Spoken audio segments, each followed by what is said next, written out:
Hello, everybody. Thank you for tuning in to the Liberty Report. With me today is Daniel McAdams, the co-host. Daniel, good to see you. Good morning, Dr. Paul. Good. Today we have a special guest, somebody that we have visited with before at the Congressional office. He has come over. That is Ambassador Charles Freeman. And he has a real resume, which we won't go over entirely. But most important, he was the ambassador to Saudi Arabia during the time of Desert Shield and Desert Storm. Also fascinating, he was the main interpreter for Nixon on the trip to China. But he's won many, many awards, was in the service for 30 years. He's a graduate of Yale, Harvard Law School, and he has an abundance amount of knowledge, and he was a diplomat, is a diplomat. And you know how much I talked during the campaign. We need more diplomats, and we need to put them to work, and we need less aggression that I see where we look for trouble. So I want to welcome Ambassador Charles Freeman to our program today. Welcome, Ambassador. Glad to be with you. Nice to see you again. Wonderful. Be more that we need to put diplomats on the front line of our defense. Rather than keep deploying troops and getting ourselves in trouble as a result. All right. And Daniel, you could say hello to our guests here again. Hello, Ambassador. It's good to see you again. And of course, I enjoy reading when you write, and you've been a voice for sanity and realism in foreign policy. I was just telling Dr. Paul before we started that you got into some problems, just as he did right after 9/11, for daring to suggest that our U.S. policies in the Middle East have angered and radicalized people. And while it doesn't excuse what happened, we certainly have to understand the things that lead to other things. So you both had a bit of controversy about that. Well, that's right. And it is the case that what happened didn't happen suddenly out of the blue. It was a result of quite a few years of American activity in the region, a lot of dead people.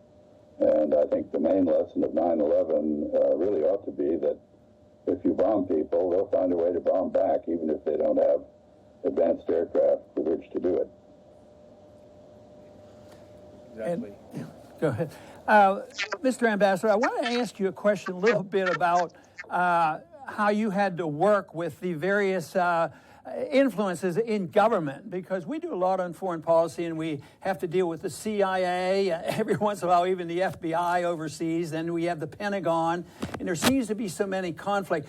Do you think that conflict of where the policy is coming from and where the CIA might be saying one thing and doing something, and the Pentagon is saying something else, and then the diplomatic corps is saying something else, was it always that way, or am I overemphasizing this, or is that some problem that's gotten a lot worse considering compared to what it was like in maybe the 1960s? I think it's gotten considerably worse. One of the reasons is bloat in the National Security Council staff. It started out under Kennedy with 6 people. It's now about 600. It's achieved critical mass, and it behaves in many ways like the machine in a planetarium that moves around and gives the illusion to people that the universe is turning above them. In fact, the universe is not turning in response to the NSC staff. There's no discipline in the government. I was Assistant Secretary of Defense. I understand the view of the Pentagon, and in many ways agree with it. But the civilian control of the military seems to be breaking down. That's a result of encroachments by the military in every transition, like the one we're going through now. The rest of the government gets a frontal lobotomy. The only intelligent element of it left is the military. So they naturally gain ground. And I think that we have deprofessionalized much of the government. Political appointees now go down to levels in the bureaucracy that are unprecedented. And of course, they're all whisking out of town at the moment or off to K Street on the revolving door. And it'll take months and months for us to reconstitute a competent authority. And in the meantime, I think there is a real danger that some of our enemies will knowing that we can't respond intelligently to stimuli, will do something to test us, and we'll be hard pressed to respond. So I think it has gotten worse, and this White House that's on the way out, not just because of the bloat, but for other reasons, has been particularly bad at coordinating policy across bureaucratic lines, or insisting on an integrated viewpoint. We have to hope for better. Mm-hmm. And go ahead, Daniel. Yeah, I was going to, Ambassador Freeman, it seems that we have a new administration coming in, and certainly as a candidate, Trump was, I would guess, all over the place when it comes to the Middle East. He did say once that the U.S. should be more even-handed in responding to the Palestine-Israel problem, and of course that got him into a lot of trouble. Then he said we need to bomb the blank out of ISIS, which suggests an increase in U.S. military presence in the Middle East. If you got a phone call from President-elect Trump and said, I'm at a loss, I need to figure out what my Middle East policy is going to be, what would you tell him, Ambassador? I think he had some elements that are quite right. One was set priorities. We can't have it both ways. We can't conduct equal intervention in Syria's internal affairs and try to produce regime change there at the same time as we're fighting the Islamic Caliphate. So set priorities, and he has set priorities, and I think he does not intend to continue the regime change agenda, which is a good thing. So that's one thing.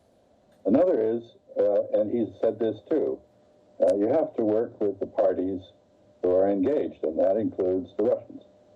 The Russians have played a very skillful hand with minimal military resources.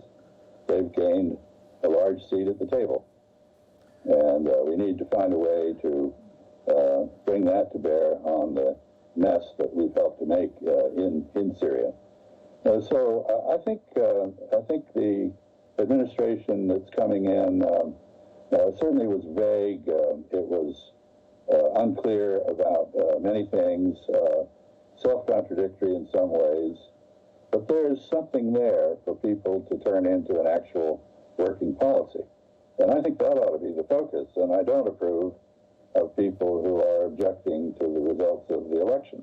You might object to specific policies, but don't try to set aside the constitutionally mandated process by which we carry out a succession in government.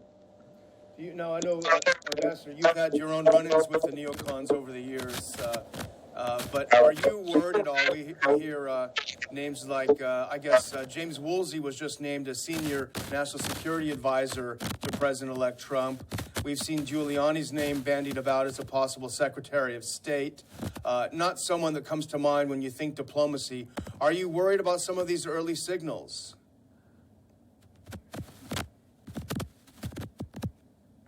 Over the course of my career. And what I would say is that nobody really knows what they're talking about at the moment in terms of appointments. It's much too early. A lot of those names that are being floated by the people themselves. Some kind of draft them movement. And it's not going to happen. So I'm not so concerned.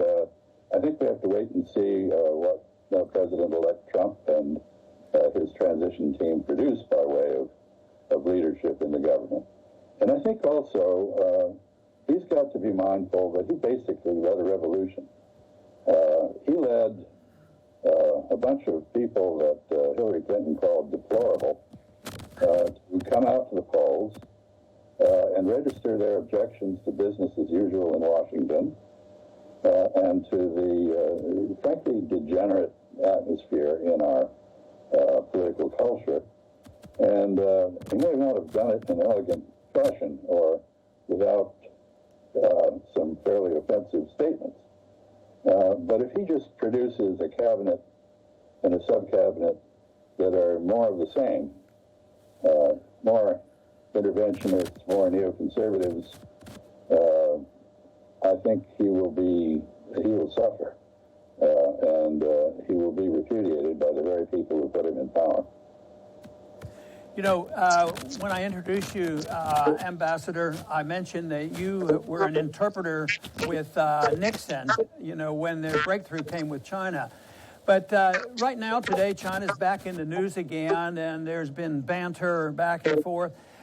If you were in charge of the diplomacy with China right now, would you say that the military buildup, or at least the military presence, us sending naval vessels, which to me sometimes looks like World War II in this day and age of modern technology, do you think that helps the diplomat, or is that some of that military subtleness unnecessary? Well, China is basically building a capacity to defend itself against navies that lurk off its coast and practice attacking it, which is pretty much what we do. And after 70 years, the vacuum that we created when we defeated Japan and which we filled is now no longer a vacuum. Japan is a strong and prosperous country again. Other countries in Southeast Asia are equally revived and effective and powerful. Vietnam is no slouch. India is rising. And China must deal with these countries as well as with us. And I think it's crazy, frankly, for the United States to continue to pretend that we can enjoy absolute primacy in the seas off China indefinitely. What we need to do is find a way to accommodate and work with China. Let me give you an example. It's always said that the South China Sea is where $5 trillion worth of trade pass. That's true. However, nobody ever mentions that 2/3 of that trade is Chinese. So the biggest interest of any country in the region in freedom of navigation is that of China. We ought to be working with China, not against it. And frankly, I think in many ways the South China Sea Islands issues that we've become so agitated about resemble nothing so much as the Balkans in the prelude to World War I. And I remember, I can't quote it exactly, but Bismarck said something about if there's going to be another war, it's going to start in some stupid place like the Balkans over some silly set of issues that we can't understand. And I think you could substitute the South China Sea and sandbars and rocks for the Balkans and silly issues.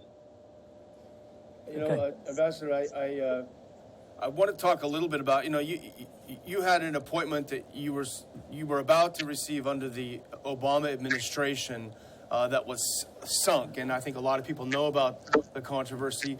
I'm not sure if you're familiar with Mike Lofgren, but he's written a book about what he calls the deep state.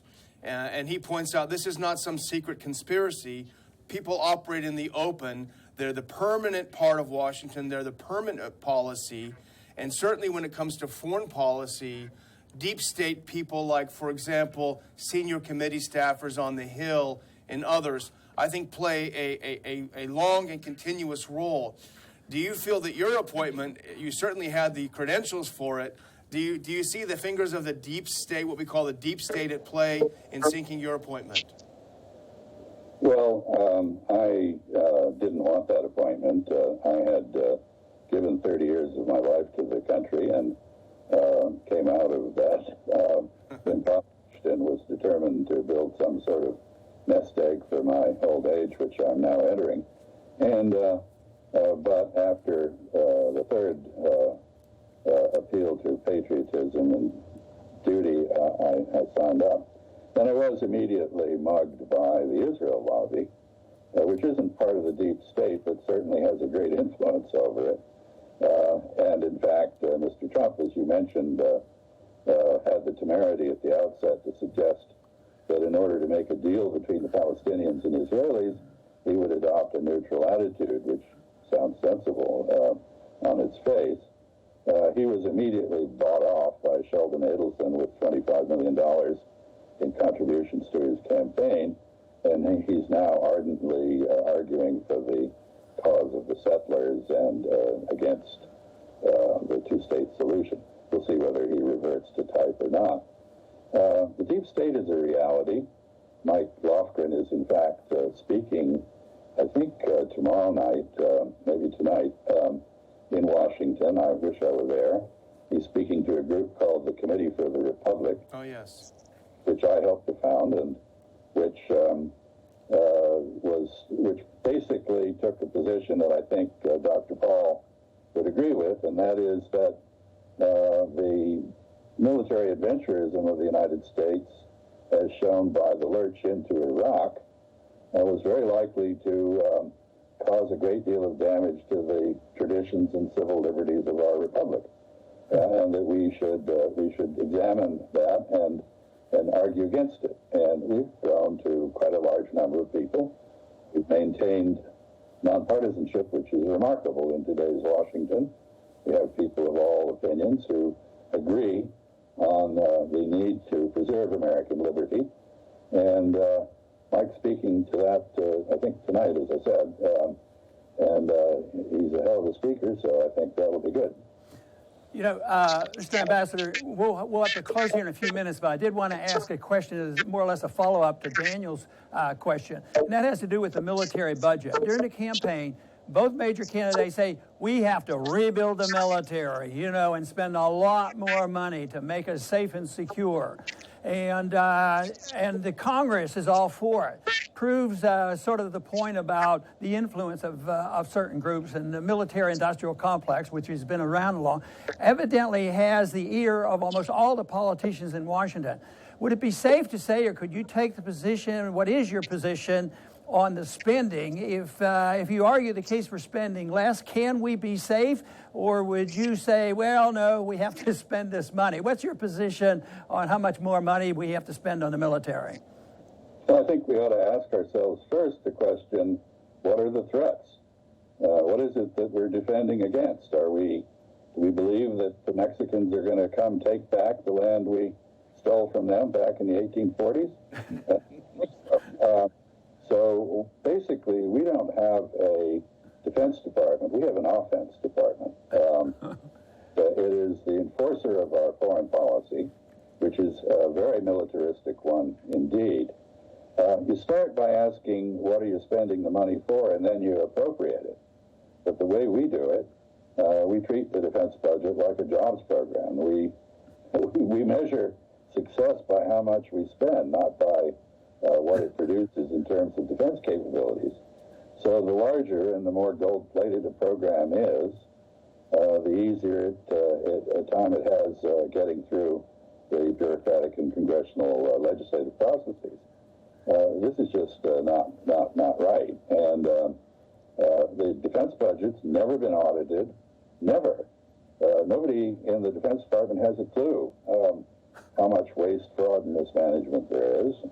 There's a lot of evidence to suggest there's a good deal of it.